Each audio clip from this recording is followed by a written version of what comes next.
Fugain, chaque jour de plus, est le premier choix musical de mon invité Jean-Marc Pénaud. Jean-Marc Pénaud, bonjour. Fugain, chaque jour de plus, est le premier choix musical de mon invité Jean-Marc Pénaud. Jean-Marc Pénaud, bonjour. Bonjour. Vous exercez le métier de forestier, enfin plus exactement d'expert forestier, c'est ça? Oui, c'est exact. Vous avez quel âge? J'ai 37 ans. Et vous travaillez dans cette branche depuis? Et depuis 1982, ça fait donc 17 ans. Donc oui, vous avez commencé jeune et vous êtes, je crois, fils de forestier.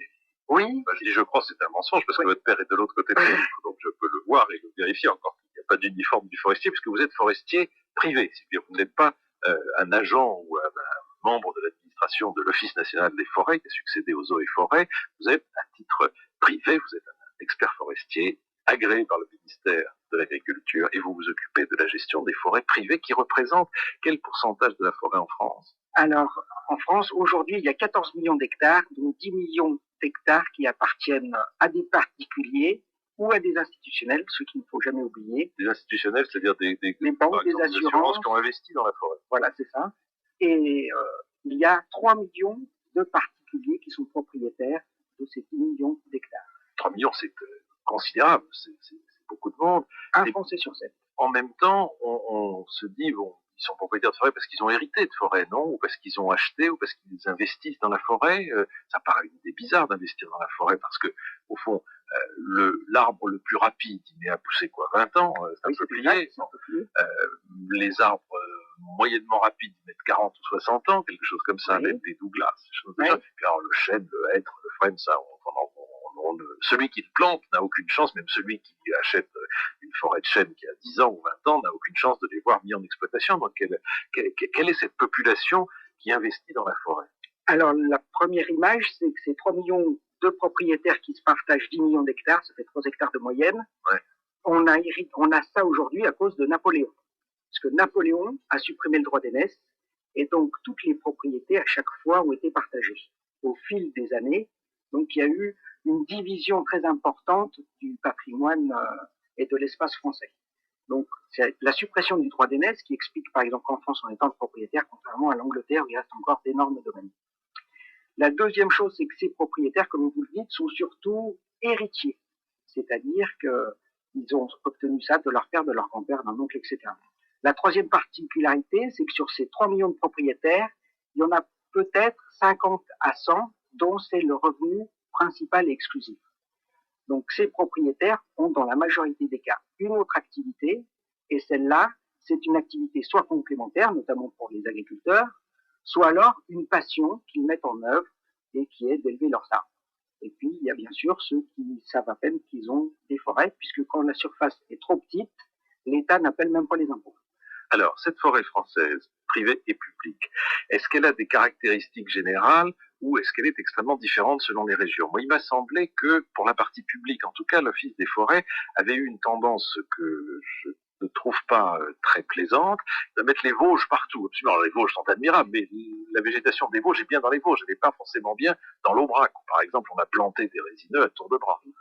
Alors, disons que c'est un peu plus complexe que ça, c'est-à-dire qu'après la guerre, on s'est aperçu en France qu'on manquait de résineux et qu'on importait des millions de mètres cubes de résineux pour notre industrie. Le gouvernement central français a donc décidé d'aider fortement le reboisement des zones qui étaient abandonnées par l'agriculture puisqu'il y avait l'exode rural, en donnant des sommes d'argent colossales à ceux qui acceptaient de prendre ces terres en déclin, aussi bien publiques que privées, et de les reboiser. Et on donnait des subventions aux gens qui plantaient des résineux. Donc, c'est parce que l'État français n'a donné des sous qu'à ceux qui plantaient des résineux que pendant une période qu'on peut dire de 30 à 40 ans, on n'a planté que des résineux. Ensuite, on s'est aperçu que ces boisements de résineux modifiaient un peu le paysage, mais il y a 20 ans, c'était pas encore quelque chose qui intéressait beaucoup de gens, mais surtout qu'ils étaient installés sur des terrains qui ne leur convenaient pas, donc ils mouraient. Et alors, à ce moment-là, on s'est dit, on va faire des études de sol pour voir la synthèse qui peut se faire entre les essences qu'on va planter et les sols qu'il y a. Et vous avez aussi des énarques dans la forêt, on commence par mettre le sapin, puis après on étudie le sol. Voilà, c'est ça. Sinon, les grandes zones de boisement sont lesquelles en France? Alors, la première, nous, je vous ai dénigré un peu tout à l'heure Napoléon Ier, je vais essayer de faire quelque chose pour Napoléon III, parce que ça a été le premier reboiseur. toutes les landes. Merci pour lui. Toutes les Landes, donc le plus grand massif artificiel d'Europe, c'est les Landes, qui est aujourd'hui bien malade, surtout dans sa partie médocaine. À la suite de la tempête. À la suite de la tempête, pardon. Et ces zones-là ont été reboisées sous l'impulsion de Napoléon III, puisque c'était des zones où il n'y avait que des bergers et des marais insalubres dans lesquels tout le monde mourait. Et donc lui, qui voulait, entre guillemets, le bien de ses concitoyens, même sur d'autres choses après, un peu dérapé, cette zone-là, elle a été reconstituée et grâce à un effort et une volonté politique, on pourrait dire aujourd'hui, de remettre en état cette zone. Et grâce à lui, il y a eu 1 million d'hectares avec des moyens de 130 ans en arrière qui étaient beaucoup moindres qu'aujourd'hui. Il est aussi reboisé, ce qu'on sait moins, dans les Cévennes. Toutes les montagnes avaient été surpâturées, puisqu'à l'époque, c'était des zones où il y avait beaucoup de monde. Il y avait surpâturage, surpression. Il n'y avait plus d'herbe sur les montagnes et il y avait des ravinements très importants. Et lui, il a fait remonter à dos d'homme de la terre, en haut des montagnes, dans lesquelles on plantait des arbres. Et c'est pour ça que je pense qu'il est bon de temps en temps de réhabiliter quelqu'un comme Napoléon III urbaniste, celui d'Haussmann, mais on ne connaît pas en effet le Napoléon III boiseur des régions. Donc le plus grand massif d'Europe artificiel, ce sont les Landes. Après, une grande zone qui a été reboisée depuis 1947 et ces fameuses lois qui donnaient des subventions aux gens qui plantaient des résineux, ça a été surtout le grand massif central qui passe par le Morvan, le Beaujolais, qui prend l'Auvergne et qui descend jusqu'au bas de la Lozère, etc. Depuis 1947, la France a gagné 3 millions d'hectares de forêt. Donc il n'y avait que 11 millions après-guerre d'hectares. Et aujourd'hui, en fait, on est exportateur de matières premières, le bois, et importateur de produits finis. Et donc aujourd'hui, le problème de la filière bois qui emploie 500 000 personnes, ce qui est l'équivalent du secteur automobile. Premièrement, on n'a pas de ministère qui est pour la forêt ou pour les espaces boisés. Et deuxièmement, on est exactement comme les Africains, c'est-à-dire qu'on exporte de la matière première et on importe des produits finis. Est-ce qu'il y a une explication à ce déficit, comme on dit aujourd'hui, de savoir-faire en matière de transformation? Et c'est pas un savoir-faire, c'est-à-dire que, étant donné que c'est un travail dans lequel il ne faut pas compter ses heures, donc aujourd'hui il y a encore plus d'actualité, c'est les pays où la main-d'œuvre est moins chère que nous qui peuvent valoriser mieux les produits. Donc alors on exporte du bois, on rapporte quoi? Des meubles? Voilà, surtout. Essentiellement les meubles, même de la pâte à papier. Parce qu'aujourd'hui, qu'est-ce qu'on fait avec le bois? On fait plus de bateaux, par exemple, enfin beaucoup moins. Alors, le problème du bois, c'est comme vous venez de le souligner, quand les gens plantent les arbres, c'est pour un besoin immédiat. Et au moment où on les coupe, notamment pour les chênes, c'est pour le monde a évolué et c'est donc pour une autre utilisation que celle. Et avec les chênes qu'on coupe aujourd'hui, ils ont été plantés à quelle époque? Donc, on parle bien sûr dans les médias des bois de marine de Colbert, mais on a planté, par exemple, la forêt de Compiègne que je connais bien, qui fait 15 000 hectares, a été plantée, sur les 15 000, il y a 9 000 hectares de plantés, et cette zone, elle avait été plantée à l'époque pour faire des charpentes, notamment pour les cathédrales et des choses comme ça. Ouais. Et aujourd'hui, nous, on plante des arbres à croissance rapide, entre guillemets, et l'utilisation principale et la plus valorisante, c'est ce qu'on appelle le tranchage. C'est des épaisseurs de quelques millimètres qui n'ont aucun défaut et avec lesquels on recouvre des zones où on a mis du bois tout venant passé dans un broyeur et recollé. Ouais. Donc, un aspect extérieur de quelques millimètres recouvre en fait du broyage de bois de mauvaise qualité et ça donne un meuble qui est le contraire d'un meuble plein, massif et qui est en fait du bois reconstitué. Alors vous venez de parler de génétique, d'éducation des arbres, etc. Là, on est en plein dans les choses les plus modernes de la modernité, si je puis dire. L'image de la forêt est évidemment en général tout autre. C'est d'ailleurs autour de cette question que mon invité de la semaine dernière, Claude Fischler, spécialiste du vin, a quelque chose à vous demander. La forêt, est-ce que c'est le comble de la nature sauvage ou est-ce que c'est un jardin entretenu par une armée de forestiers? Et que serait la forêt s'il n'y avait pas d'hommes pour s'en occuper? Alors, à cette question très longue à répondre, je vais essayer de répondre juste par une petite citation qui est d'un forestier anglais, M. Westby, qui dit « La forêt n'est pas une affaire d'arbres, mais c'est une affaire d'hommes ». Alors, je vais essayer de vous définir les 4 rôles qu'on peut donner à l'arbre, au bois ou à la forêt, on est derrière les termes qu'on veut. Donc, il y a d'abord un rôle aujourd'hui que nos contemporains préfèrent, c'est le rôle de paysage. Après, il y a un rôle d'écologie. Mais dans la vraie définition du terme écologie, je crois qu'on y reviendra un petit peu plus tard, Après, c'est un rôle social. Et il a enfin un rôle de production. Et en fonction de la personne qui possède l'arbre, le bois ou la forêt, le rôle de l'expert forestier, c'est d'écouter la personne qui est propriétaire de cette zone, de voir avec lui les objectifs qu'il donne à cet espace et de l'influencer ou de mettre en place des techniques sur le terrain qui lui permettent d'atteindre les objectifs qu'il s'est fixés. Jean-Marc Pénaud, donc vous êtes forestier, expert forestier, vous venez de nous expliquer les différents rôles qu'on pouvait assigner à une forêt. Est-ce que vous pouvez nous donner un exemple? Prenons par exemple, c'est pas le rôle social de la forêt en ce moment, dans les forêts dont vous vous occupez, quelle est celle que vous pourriez nous décrire, dont vous pourriez nous parler et qui serait gérée de cette manière-là ou qui remplirait cette fonction? Alors, je travaille pour plusieurs communes parce qu'on travaille pour les particuliers, les institutionnels, mais aussi certaines collectivités. Et dans cette forêt communale qui avait été abandonnée par les derniers maires, on m'a demandé de la remettre en état. C'était essentiellement des peupliers avec au milieu, il y a 60 hectares, au milieu il y avait une zone où il y avait une cressonnière. Donc quelqu'un qui cultivait du cresson. Il y a des chasseurs, il y a une rivière qui passe au milieu, il y a des pêcheurs. Oh, je sens qu'il y a des conflits possibles dans cette affaire-là. Donc, le cressonnier produisait un revenu non négligeable. Il voulait... Ah oui, le cresson rapport. Mesdames et messieurs, start-up et cresson, une seule recette. Rapporter.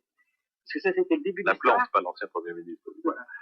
Donc, c'était le début de l'histoire en 1993. Il y avait un cressonnier, des pêcheurs qui donnaient aussi un bon revenu, mais il y avait conflit entre les cressonniers et les pêcheurs, parce que le cressonnier voulait que le niveau de la rivière soit haut pour avoir du cresson de qualité, et les pêcheurs voulaient, une certaine partie de l'année, un niveau plus bas. Les chasseurs, eux, payaient aussi un loyer non négligeable. Ils voulaient que le marais y ait beaucoup d'eau pour qu'il y ait des canards. Et alors, les arbres avaient été complètement oubliés de la discussion. Donc, on a étudié, on a été sur le terrain, on a repéré ce qui existait, et on a essayé de mettre en place un aménagement, parce que les enfants de l'école venaient souvent dans le marais, mais il fallait des bottes pour aller courir. Donc, on a proposé plusieurs choses. D'abord, de faire un sentier pédestre pour les enfants, pour qu'ils puissent venir courir avec leur maître. Ils avaient la chance d'avoir un maître sportif qui les emmenait dans la nature. Après, pour essayer de dégonfler le conflit entre les chasseurs et les pêcheurs, on a proposé de mettre en place un étang, et même deux, pour que justement, d'un côté, on puisse faire plaisir aux chasseurs et aux pêcheurs. Et après, le niveau de la rivière, ça, c'était une solution insoluble qui vient d'être résolue, puisque malheureusement, le cressonnier a dû cesser son activité. Donc, on a drainé le marais, il a dû faire redonner son niveau initial, qui était naturel, puisqu'il y avait des sources dans cette zone-là. On a replanté des peupliers, parce que la commune a besoin de revenus. Et 7 ans après, aujourd'hui, vous avez donc les chasseurs, les pêcheurs, qui ont des loyers qui ont un peu augmenté puisqu'on leur a amélioré le biotope dans lequel ils étaient. Et vous avez une forêt qui produit aujourd'hui un revenu, si ce n'est équivalent, au moins plus important que ce qui n'était pour la commune. Voilà. Vous n'avez pas seulement le rôle de l'expert technicien qui dit voilà, c'est tel sol, il faut telle espèce, ou bien vous avez besoin de coupes assez rapides, ou donc on vous met telle espèce. Vous avez aussi une espèce de rôle de travailleur social au milieu de tous ces gens pour qui la forêt a une importance économique ou une importance de loisir. Et par exemple, entre le chasseur et celui qui fait pousser du bois pour son agrément ou pour son portefeuille, il me semble que les conflits doivent être considérables parce que le gibier, ça bouffe les plantes, autant que je sache. Et oui, et en plus... les poissons, non, c'est l'avantage. Les poissons, un peu moins, c'est pour ça que de temps en temps, on est content d'en entendre parler. Disons que l'objectif idéal d'une parcelle de bois, c'est qu'elle soit belle, productive et giboyeuse, et vous choisissez l'ordre suivant votre personnalité dans lequel vous les voyez mettre. Alors, il y a de très rares exemples en France où on n'est pas loin de cet équilibre. Mais cela prend du temps, et aujourd'hui, à l'ère d'Internet et du téléphone mobile, c'est une qualité qui devient rare chez nos concitoyens de nous donner du temps. Si vous voulez, une échéance proche, c'est 10 ans, une échéance moyenne, c'est 25 à 30 ans, et pour nous, un objectif, c'est 50 ans. Ouais. Et alors, c'est vrai que nous sommes des gens un peu décalés dans le monde d'aujourd'hui. Quand on voit quelqu'un qui est, par exemple, industriel, qui travaille sur plusieurs continents, on lui dit, on verra ça dans 10 ans. C'est sûr qu'on laisse travailler la nature ou cette parcelle et on la met ce qu'on appelle en attente parce que les arbres poussent, ils sont bien en place. Il y a une zone avec des petits semis qui s'installent, etc. On dit, on la met en attente et on revient dans 10 ans. c'est sûr que pour lui, il nous regarde avec des grands yeux parce que 10 ans, pour lui, c'est une date qu'il n'ose même pas espérer. Il ne sait même pas ce qu'il fera à cette époque-là. Je reviens à ce qui se passe à l'intérieur de la forêt. Est-ce que vous n'avez pas maintenant les chasseurs pour alliés? Parce que il me semble avoir vu qu'il y avait plutôt trop de gibier dans les forêts françaises. La chasse est en déclin, le nombre de chasseurs est en déclin, il y a moins de jeunes qui passent le permis. Il me semble que dans beaucoup de forêts françaises, publiques ou privées, l'un des problèmes qui se posent, c'est la prolifération du gros gibier, même, notamment des sangliers dans beaucoup d'endroits et aussi de tous les cervidés. Oui, c'est vraiment aujourd'hui un problème important. Moi, je ne suis pas chasseur. Bon, je ne suis pas chasseur, mais je travaille pour des gens pour qui l'objectif de leur forêt premier est la chasse. Donc, cette surdensité d'animaux qui peut s'expliquer par plusieurs raisons. D'abord, l'absence aujourd'hui dans la chaîne alimentaire des prédateurs, des cervidés et des sangliers. Et deuxièmement, l'artificialisation du suivi de ces populations. C'est-à-dire qu'il y a d'abord eu la création de parcs clos dans lesquels on élevait ces animaux pour venir les tirer comme on tire au baltrap. Et puis après, il y a eu une deuxième vague qui a complètement déstabilisé les populations, qui est le fait de les nourrir pour les maintenir sur un territoire donné. Et donc les sangliers, qui est normalement un animal qui, dans l'imagerie populaire, vient des Ardennes et se déplace après dans l'année, aujourd'hui, ce sont plus des animaux qui se déplacent, ce sont des animaux qui sont devenus sédentaires, et ce qui est contre nature. Donc, cette industrialisation, entre guillemets, de la chasse, puisque maintenant c'est devenu une source de revenus pour certaines personnes, fait qu'on a déstabilisé et un peu artificialisé ça. Ce qui se passe, c'est que donc l'ensemble de nos contemporains voient de plus en plus d'animaux, il est content de voir ces animaux et ne voudrait pas le voir diminuer. Et ils oublient qu'aujourd'hui, ils détruisent la forêt. Ouais. Il y a par exemple, dans le parc national des Cévennes, il y a une zone, quand le parc a été créé il y a une vingtaine d'années, qui était interdite à la chasse. Et aujourd'hui, la forêt est en train de disparaître de cette zone-là. Et les propriétaires, après 15 ans de procédure, viennent de gagner il y a quelques semaines le procès contre le parc national des Cévennes, qui avait, dans un souci à l'époque, je dirais, technocratique comme l'histoire des reboisements réunis en 1947, on fait les mêmes erreurs en écologie aujourd'hui. On avait interdit de façon draconienne la chasse, et aujourd'hui, le parc est obligé d'indemniser le propriétaire du terrain sur lequel plus rien ne pousse. Jean-Marc Mello, vous venez de prononcer le mot d'écologie, et la voix que vous avez voulu entendre dans cette émission, c'est celle du candidat des mouvements écologistes là, aux élections présidentielles d'avril 1974, j'ai nommé René Dumont. L'écologie, c'est le biologiste allemand Ernst Haeckel qui, en 1966, a créé ce mot pour définir les relations entre les êtres vivants et les milieux où ils vivent. Donc, ce n'est pas un mot gadget inventé pour la circonstance électorale. Non, c'est un mot extrêmement important parce que cette écologie est en train d'être démolie. Aujourd'hui, le signal d'alarme rouge est allumé. Il y a un épuisement rapide des ressources minérales, des ressources pétrolières. On a mis 600 millions d'années géologiques pour accumuler le pétrole. En un siècle, on en a déjà gaspillé la plus grande partie. J'ai bien dit gaspiller parce que nous les sous-payons au tiers-monde, ces matières premières. Il y a un véritable pillage du tiers-monde. Et comme nous les sous-payons, nous les gaspillons, ce qui accumule des pollutions invraisemblables et des déchets. Aux États-Unis, en 1965, 45 milliards de boîtes de conserve, 65 milliards d'emballages métalliques ou de plastique jetés, qui ont nécessité 15 milliards de francs lourds de dépenses pour les ramasser. Eh bien, il faudrait revenir au recyclage, il faudrait réutiliser tous les métaux. Il faut mettre une taxe sur les métaux assez élevée pour qu'on récupère tous les carcasses de voitures. Donc, il nous faut finalement élaborer un programme politique qui soit obligatoirement écologique. Donc, il nous faut en arriver à l'écologie politique. René Dumont, l'année de ses 70 ans, qui est aussi l'année de la campagne du présidentiel de 1974. Oui, je vous remercie d'avoir bien voulu passer cet extrait parce qu'on revoit vraiment l'essence de la création de l'écologie qui n'était pas qu'un problème de l'arbre du voisin qui nous gêne et qu'on ne veut pas le laisser couper sous prétexte qu'il nous gêne pour le paysage et on le fait sous un prétexte écologique. Le problème de l'écologie, c'est un problème au niveau de la planète et de chaque individu et il passe par la prise en compte de chacun des individus dans son rôle social. Mais alors ça devient de plus en plus difficile, vous devez bien vous en rendre compte sur le terrain, parce que précisément l'exemple que vous avez donné tout à l'heure, c'est le caractère absolument parallèle des intérêts dont la gestion, à la fin, a des conséquences sur la forêt, les chasseurs, les pêcheurs, les cressonniers, les promeneurs, la municipalité, etc. Donc, à mon avis, depuis que René Dumont tenait les propos qu'on lui a entendu dire à l'instant, c'est-à-dire depuis un quart de siècle, j'ai l'impression que la situation a dû à la fois se complexifier et en même temps devenir beaucoup plus difficile à gérer. Notamment l'Afrique. Par contre, on a vu en 25 ans un pouvoir qui est pris par les ONG ou les associations, entre guillemets, parce que les hommes politiques ont disparu et aujourd'hui, ont disparu, entre guillemets, dans leur rôle politique. Et aujourd'hui, dans le paysage politique français, on ne voit pas d'hommes ou de femmes qui nous proposent des grands dessins. Je vous parlais tout à l'heure de Napoléon III et des 1 million d'hectares reboisés dans les Landes.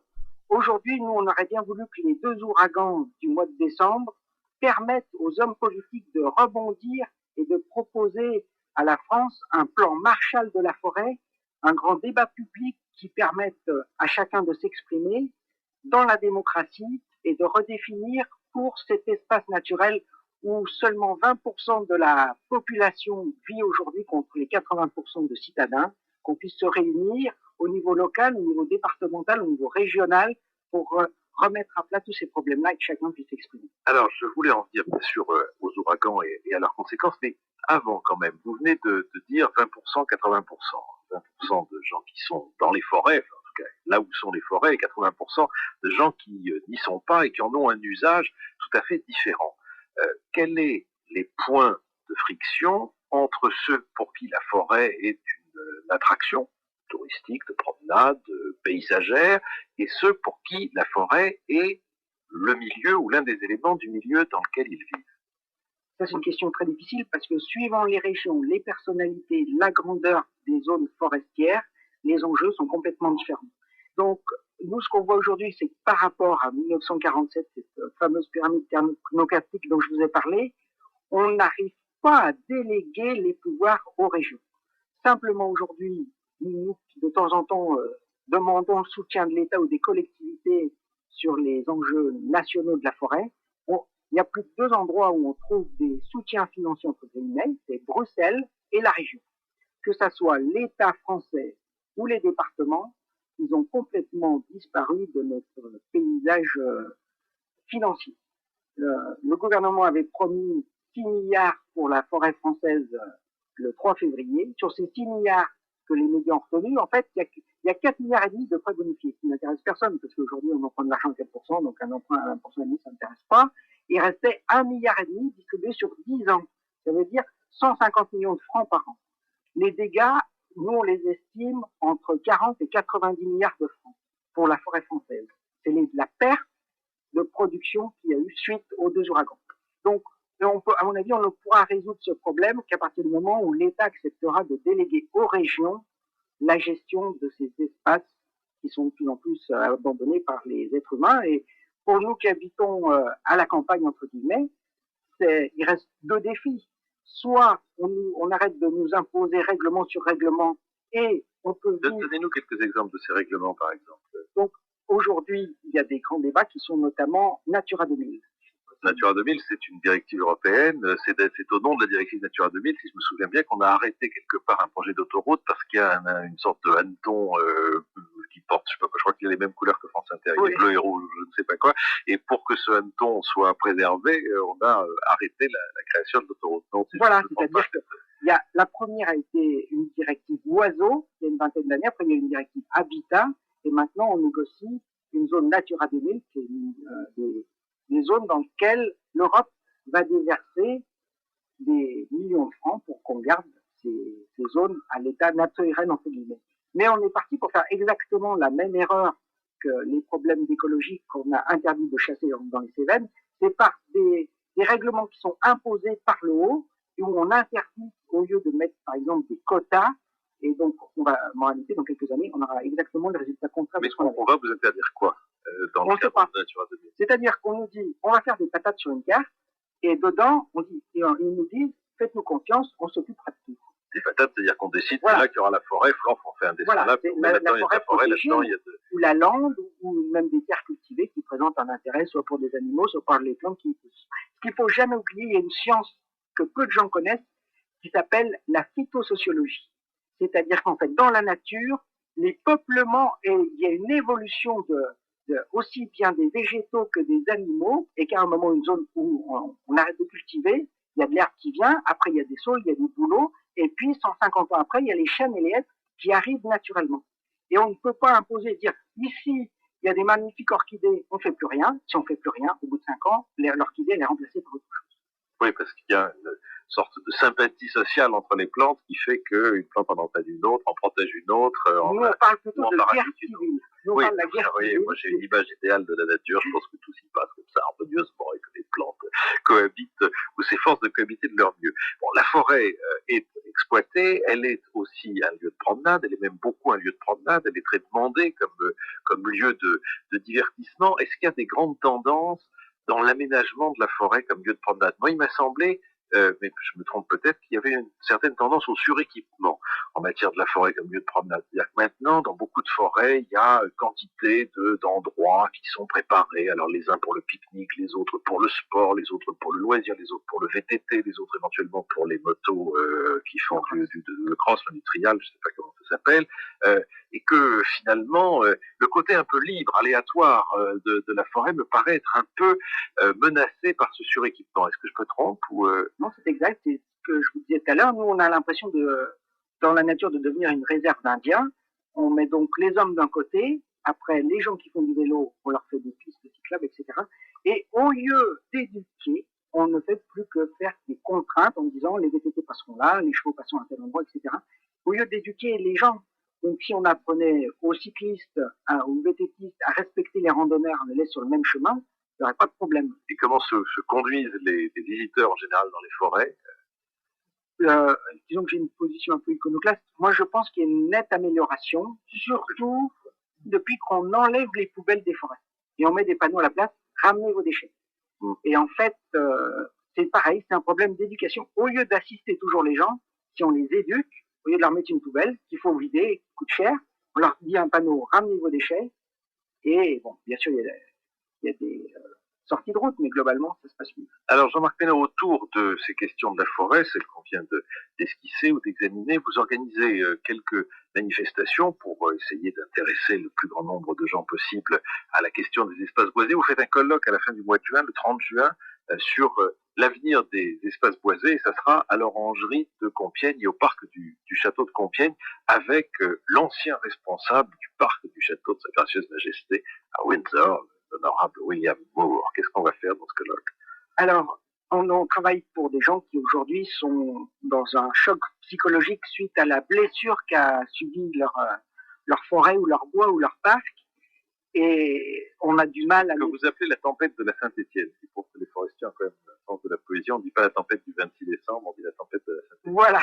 On va essayer de remonter le moral des gens et de leur proposer dans un premier temps, les dernières connaissances techniques et technologiques sur l'arbre, puisque on ne sait toujours pas reconstituer en laboratoire la montée de sève entre les racines et les feuilles. Donc on va essayer d'avancer avec des chercheurs sur ce sujet-là. Et deuxième chose, on va rencontrer donc Ted Green, qui est le gestionnaire du parc de Windsor, qui lui propose des systèmes de taille sur les arbres pour qu'ils puissent être multicentenaires, puisque l'Angleterre possède un des plus beaux patrimoines d'arbres multicentenaires, et c'est souvent ça qui marque nos contemporains, le fait de pouvoir voir des arbres qui ont 500, 600, 700 ans, et la France, pour le moment, en ferme peu, et encore beaucoup moins avec les tempêtes et les ouragans qu'on a subis au mois de décembre. Et alors, pour donner un caractère aussi agréable, pour mettre de l'agrément autour de cette réflexion, vous organisez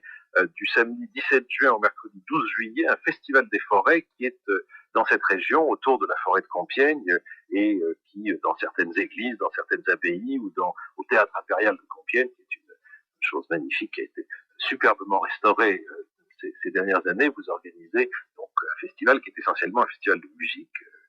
Alors, la particularité du Festival des Forêts qui a été créé en 93, et dont le président est le directeur de la Comédie Française, Bruno-Henri Lavolée, c'était de proposer aux gens des randonnées en forêt et ensuite un concert dans un lieu qui est proche de la forêt.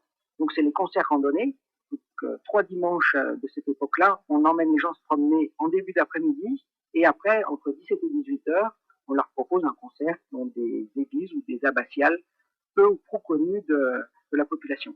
La troisième particularité du Festival des forêts, c'est qu'on travaille beaucoup avec les enfants. On leur fait des journées. Cette année, on va recevoir à peu près 2000 enfants là, à partir du mois d'avril jusqu'au mois de juin, où on leur fait une journée anti-virtuelle. C'est-à-dire qu'on les emmène le matin dans la forêt, où on leur demande de développer et de se servir de tous leurs sens, aussi bien olfactifs que visuels. Et ils font un pique-nique dans la forêt. Et l'après-midi, ils vont écouter de la musique classique, où les artistes leur présentent leurs instruments, leur expliquent s'ils sont des instruments à cordes et avec les bois avec lesquels on les fait, etc. Et donc, ça permet le problème de l'éducation dont on parlait tout à l'heure. Et alors, parmi les musiciens qui participent à ce festival, et même dans le cas précis qui le parraine, l'un d'entre eux qui gratte avec des crins de chevaux des cordes faites en boyau de chat sur un coffre